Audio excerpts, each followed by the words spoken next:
Hey guys, welcome back to the channel. It's been a little bit since I've uploaded, but I think you'll be excited for some of the things that we got going. One of the reasons that I haven't uploaded for a while is, well, life happens, as you all know. But we've got a few projects in the works, a bonus clip sitting around, and as you can see right here, we have a package of tungsten in front of us. Now, this particular package is a mosh pit of tungstens that I've been using for a while, but we are going to be discussing TIG welding next. So the plan here is we're going to cover TIG welding aluminum first, since that's one of the bigger uses for TIG welding. Is it's a lot easier to weld aluminum with TIG.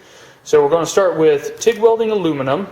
And then we're going to go into TIG welding some steel, some of the differences between the two and that kind of stuff. And if I can source out some material and get my hands on some, we're also going to go over TIG welding stainless and some of the different ways to set up your torch to help you TIG stainless and a whole bunch of that sort of stuff. But that one's contingent on me finding some material first. But first things first, let's get into some safety stuff. Make sure that you know what you need to know before you start welding. So this video is not going to have any welding, but we're going to cover some of the safety stuff, different tungstens, how to prep the tungsten, and we're going to go over the torch and show you kind of a breakdown of the torch. So let's jump into the safety. Alright, so first things first, weld helmet. Always have a weld helmet if you're going to weld. Guess what? That arc is bright. It will blind you, so make sure you have a weld helmet. Those of you who were here for my stick welding videos, you'll remember that I usually use an ESAB. My ESAB is currently at work, so this is one of my other helmets. This one is a Nesco brand. Not quite as good as the ESAB, but you know what? It gets the job done, and it's got pinup girls on it, so woohoo. So, make sure you have your weld helmet.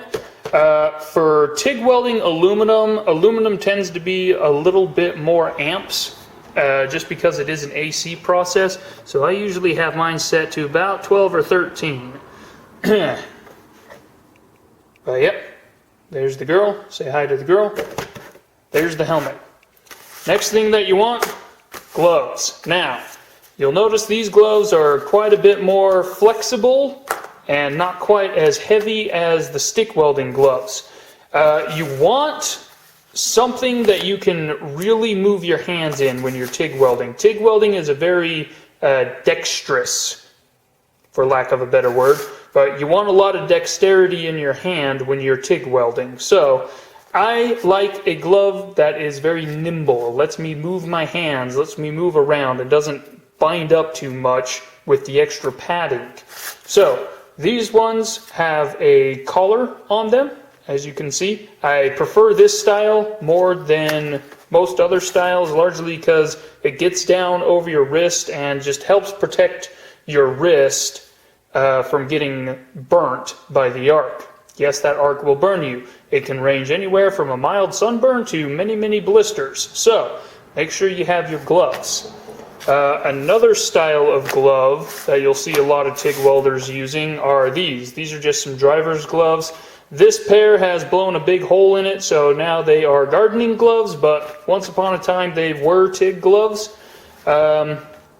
Again, very nimble. These ones got some extra padding in the palm so that you don't burn yourself as bad on there. But a lot of this is going to come down to personal choice of preference. I kind of like the collars a little bit more than the shorter driver's gloves, but at the end of the day, it is your choice. However, make sure you have gloves, make sure you have a helmet, and these are some cotton sleeves. Now, TIG welding doesn't throw a whole bunch of sparks, so you generally don't need a whole bunch of leather, but you do want protection over your arms, whether it be a long sleeve shirt, preferably cotton, because cotton doesn't burn as bad as like polyester or nylon, preferably cotton. You can go with sleeves like this, or you can wear a coat. But I do know that when it gets hot, it gets pretty miserable wearing long sleeves. So these are kind of an alternative. But the biggest point is keep your skin protected and don't tan yourself with that arc. All right, arc burns are not quite the same as sunburns. They're similar, but they hurt a little bit more. So protect your skin, protect your eyes. Also, don't forget safety glasses. Okay, safety glasses are just always good to have. Keep a pair with you, okay? Safety glasses, weld helmet, gloves, sleeves, and I also like having a pair of pliers around with me. This is so that when I get done welding, I have something that isn't my glove that I can use to pick up the hot part. So, keep a pair of pliers with you, and recently I've noticed earplugs help a lot. Alright, especially on TIG aluminum, the AC arc tends to be a little bit louder than you would expect. So, I would definitely get yourself some earplugs or some sound insulating headphones that you can listen to music through, but get something that's going to actually block sound from getting into your ears, and you will thank yourself later. So, that about wraps it up for safety. Always remember, guys, keep your skin protected, keep your hands protected, keep your face and eyes protected, and always keep a pair of safety glasses around with you. Now, let's go ahead and move on to the tungsten. Okay guys, so let's talk about tungstens. Here in front of me I've got a variety of tungstens, and we're going to go through them, kind of explain what some of them are, and the different processes that you use for them. So, we're going to go ahead and start with this green one here. So here in front of me, I have a green, and this is an 1/8 inch tungsten. So what the green means is that this is a 100% pure tungsten. It doesn't have any extra alloying metals with it, so that's what the green means. This one in particular is a Radnor brand, which is the air gas brand. There's also CK Worldwide and a couple others out there, but I'm pretty sure all of them use green to denote a 100% tungsten. I could be wrong on that, so make sure you're paying attention if you're going to go buy tungstens, but this is a 100% tungsten. Now, the 100% tungstens are kind of an old school tungsten, and they are only used in AC TIG welding, in alternating current TIG welding, which is what you do for aluminum. The main reason being is tungsten, the 100% pure tungsten, although it is, very hard and can take a lot of heat, when you start welding with it, this end will always ball up. It doesn't like to hold a point like what you need for DC welding. So, because it only balls up, it is only ever used in AC welding. Now, that being said, if you are looking at tungstens to buy and you are planning on welding aluminum with AC, I don't recommend the greens. Reason being, again, they're kind of old school. So you're going to get a very, very big ball on the end of this, and hopefully later I'll be able to show you that. But you're going to end up with a very big ball on this. When you end up with that very big ball, it makes your arc go very wide. So, for the most part, green tungstens, your 100% pure tungstens, aren't used in industry much anymore. But, it's always good to know what they are. So, let's go into some of the other ones, which are more likely the tungstens that you will be looking to buy.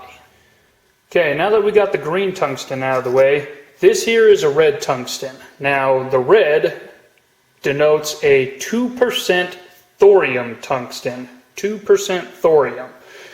The red tungsten, and this is an 1/8 inch by the way, in case any of you are wondering, but the red tungsten is only used in DC welding. Okay? So, for direct current welding only, use the red.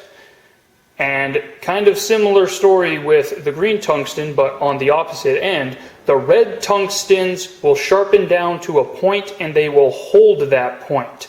Again, the red is kind of the old school way of doing DC welding, direct current welding. Again, because it holds that point very well. Now, on the internet, you're going to see a lot of people say that they AC weld with their reds. This is technically true. You can technically weld AC aluminum with a red. I've done so a couple of times. But I'm trying to give you the technically correct truth about all the different tungstens. And in industry, these ones are only meant for DC welding. Now, I believe it's this one. This one here is a 3/32 red. Now, I had this in my welder and I was welding up some steel, and I swapped over to aluminum AC and forgot to change the tungsten. So, this is a red tungsten that has welded AC. Let me see if I can get this into the camera here. Let's see, try to zoom here. See if I can get it to focus. Okay, you can kind of see it there, but right on the edge here, you can see my initial grind. I ground this down to a point and then forgot to change it. But you'll notice the tip is, well, it's kind of crowned and spiky, and it almost looks like, you know, something kind of exploded on the end of it.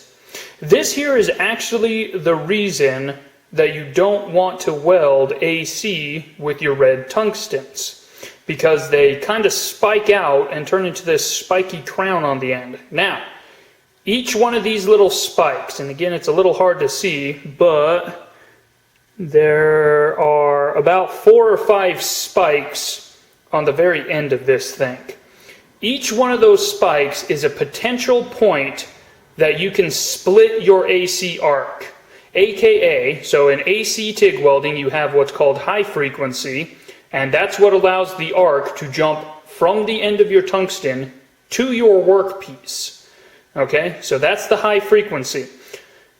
And then you have your electrode negative side and your electrode positive side of the arc. At any given time, those sides of the arc could be jumping off of any one of these spikes, meaning you could have your negative side going off this spike and going off this way, and the positive side coming off the other way. It can really mess up your welds if you're not careful. So this is why, and again, this is being the technically true point of this discussion, is why you don't usually run reds for AC aluminum welding. Trying to get that into the camera. It just doesn't quite want to focus it. But anyway, don't run reds for AC aluminum. Even though, again, even though there will be plenty of people on the internet and YouTube who say that they only run reds. The other caveat with that is most of the people who do run reds on AC aluminum welding also have newer machines that have very advanced balance controls. I say very, but we'll get into that a little bit later when we go set up the machine. They have some pretty advanced balance controls, and they also have hertz controls. So the effect of the AC wave is not as harsh on the tungsten as, say, like an old school machine, which is locked in at 60 hertz and maybe balances between 45 and 60.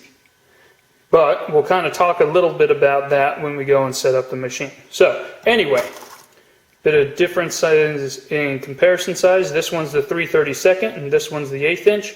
Both red. You can see the paint's kind of come off of this one, but that's the red tungsten. Now let's move on to that third tungsten that I had. Okay, so this tungsten here is a 3/32 purple. Okay, it's got a purple back. Now, I'm trying to remember off the back of my head. I don't quite remember if other companies use this color scheme for this particular tungsten. This is a mix element tungsten. It's got, let's see, got the box right here. Again, Radnor brand, but it's got just a whole bunch of different elements in it. These are all the different elements in it. Yeah, maybe you can read it. If you want to go research them, that's what it's got in it. But this is a mixed element. Now, this is kind of a newer tungsten that's been coming out, and manufacturers have been getting a little more adventurous with their tungstens since the olden days. So this mixed tungsten will actually run both AC and DC welding. These are the primary tungstens that I use when I'm welding, for both AC and DC. It will sharpen down, and as long as you keep it on DC, it will hold a point. But if you swap it over to AC, it will ball up nice and smooth.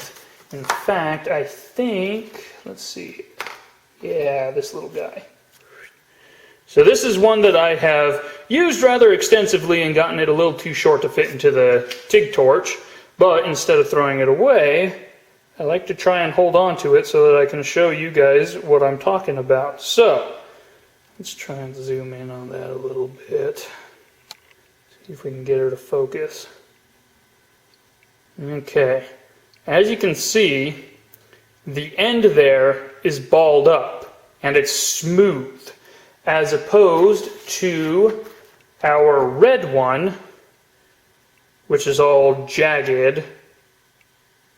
There you go, that's kind of probably about the best shot I can get. But you can see the difference. This is ideally what you want when you are AC welding. You want a nice smooth ball there so that you don't have multiple points for your arc to go jumping off. So, if you're welding, come on camera, if you're welding AC, specifically aluminum, you want a little ball at the end. Just like that one. Now, when I was using this tungsten, I was using an old probably 30-year-old Lincoln Electric square wave. And for those of you who kind of know how old AC machines run, they run at a 60 hertz locked, and the balance meter doesn't really give you an exact percentage, but if I had to guess based on what it does to the tungsten, it either balances out somewhere between 45 and maybe about 65% on your electrode negative side. So it balls it up pretty hard like that, pretty hard. Newer machines that have the better balancing controls and higher hertz, most of the time you'll still have, you can still see the chamfer from your original grind, and it'll be a very small ball on the point. Ideally, that is even more ideal than this one, is actually what I should say. That's even more ideal, because it concentrates that arc and helps it to keep from wandering away on you. And it prevents a little bit of, weird arc consistencies and whatnot. Maybe we'll show you, maybe we won't, depends on whether we get some when we start welding. But this is a purple, and that's ideally about what you want the tip of your tungsten to do when you are AC welding. Again, if you have a newer machine, a more modern machine, you'll still see the chamfer from the original grind, and it'll be a small ball on the tip. So, those are some of the different tungstens. Again, this one's a purple 332nd. It's a mixed element. There are quite a couple of different elements out there. There's a 2% serrated, which I believe has like a gray or silver band on it, depending on company. I think some companies color them out a little bit different. The ones that I remember using had to have a silver band on them. And there's also, now I'm trying to remember, Ladium? A Ladium tungsten out there. I think the 2% ones have a yellow or orangish band on them. There's also a 1.5%. Make a note though, okay, so my bad. The serrated ones that I was talking about, 2% serrated, they will weld AC or DC. They can do both. The 2% lithium ones, they will weld AC or DC. However, sometimes they don't ball up quite as well.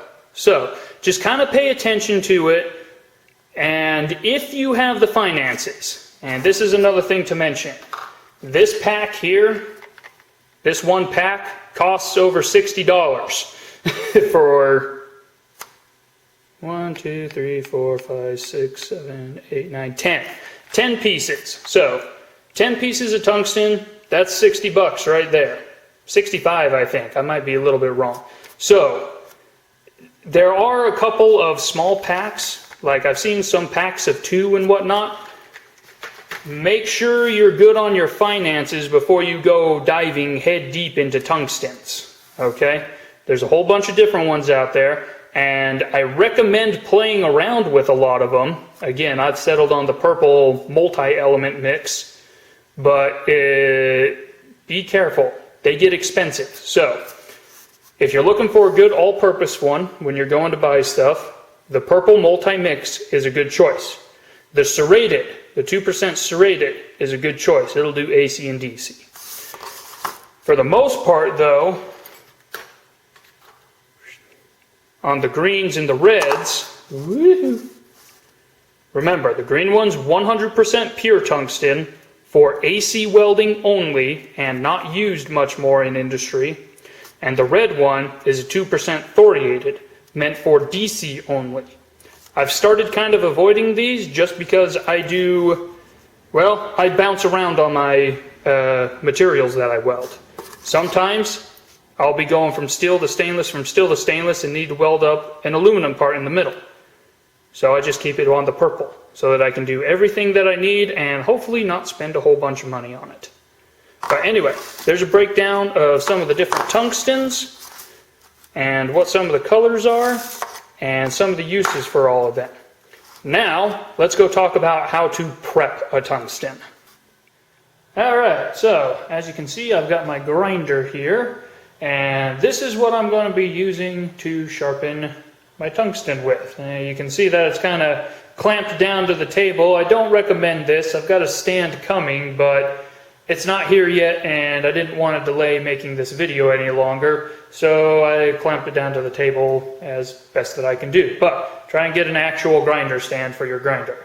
This is an old school Sears Craftsman. You probably won't find this anywhere anymore, but it should work for what we got. So, tungsten grinding.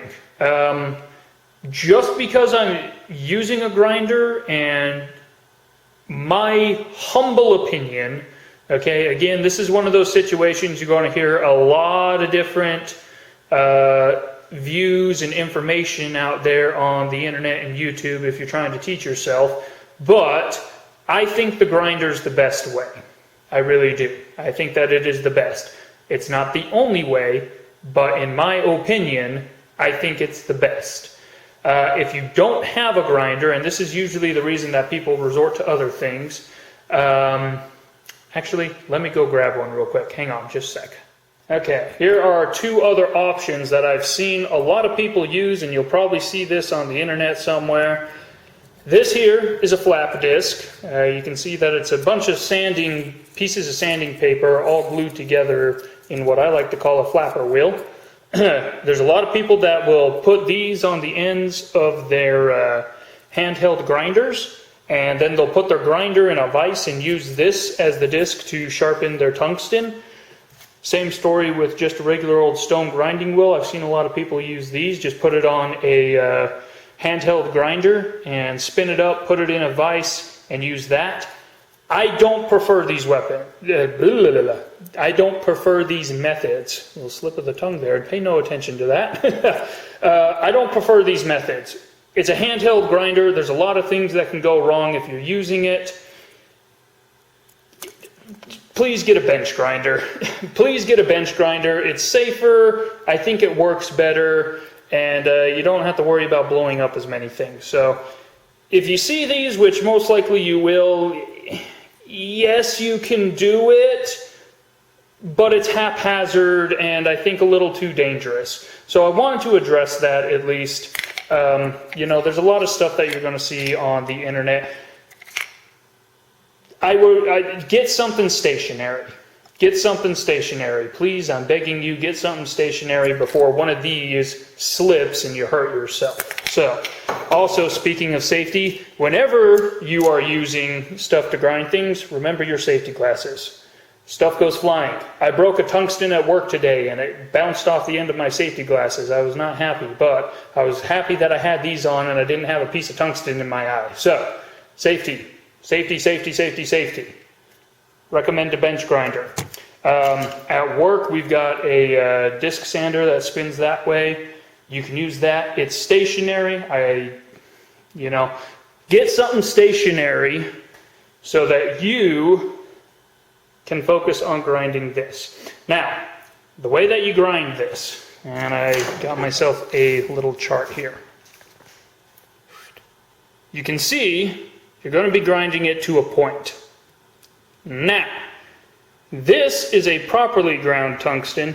This is an improperly ground tungsten. So this improperly one, this is done when you take the tungsten and you just roll it against the wheel like this, or like this. Don't do this. Don't do this. Again, this might be one of those moments where you find a lot of conflicting information on the internet, but what's going to happen when you grind it like that? You're going to leave a whole bunch of grind marks that are going to be going this direction. Okay? You're going to leave grooves, there's going to be grind marks, and they're all going to be running in a circle around your tungsten. Your current, your electricity coming from the machine is going to try and follow all of these marks, all of these high points, and it's going to attempt to jump off of them. So you're going to have a piece of your arc all the way back here trying to jump off over here, and it's going to be a very wide arc. Okay?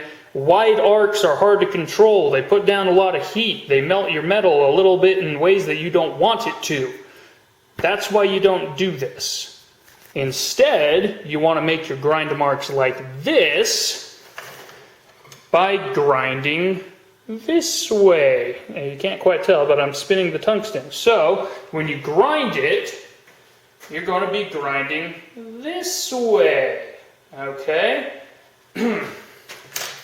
And what that will do, handy dandy little diagram here, that will put all of your grind marks coming down to a point. Okay?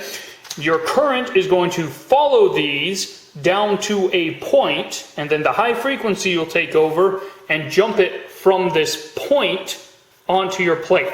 It's going to keep your arc tight, it's going to keep it precise, and it's going to help keep it from wandering in places that you don't want it to. So, that is the method, and that's the reason why it matters which way you grind these. Get your current, get your electricity to flow down to a point as opposed to it jumping off all sorts of different ways across your tungsten. Now, I'm going to go ahead and fire this up. This is old, it's very loud. I've got something floating on my tungsten here. Anyway, it's old, it's loud, so I'm probably going to cut the audio from this next clip out, but pay attention to what I do, because the wheel's going to be going this way, and I'm going to grind parallel with the wheel. Not perpendicular, parallel. So, let me get my safety glasses. Got another pair right there. Let me get my safety glasses on, and we'll go ahead and grind this. Don't expect there to be any audio. I don't want to blow your guys' ears out, but we'll go ahead and grind this. Also, in addition to safety glasses, get some sort of ear protection. Lately, I have been using some of these headphones with the sound isolating earbuds. Emphasis on the sound isolating part, okay? These work like earplugs. They sound isolate. They keep sound from going into your ear. So, get either the foam earplugs, get some ear muffs if you prefer that. That'll cover your whole ear. Get some sort of ear protection when you're working with all this machinery and save your ears. So let me go ahead, throw on my safety glasses, put my ears in, and we will grind this. Again, don't expect there to be any audio.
Alrighty, there we go.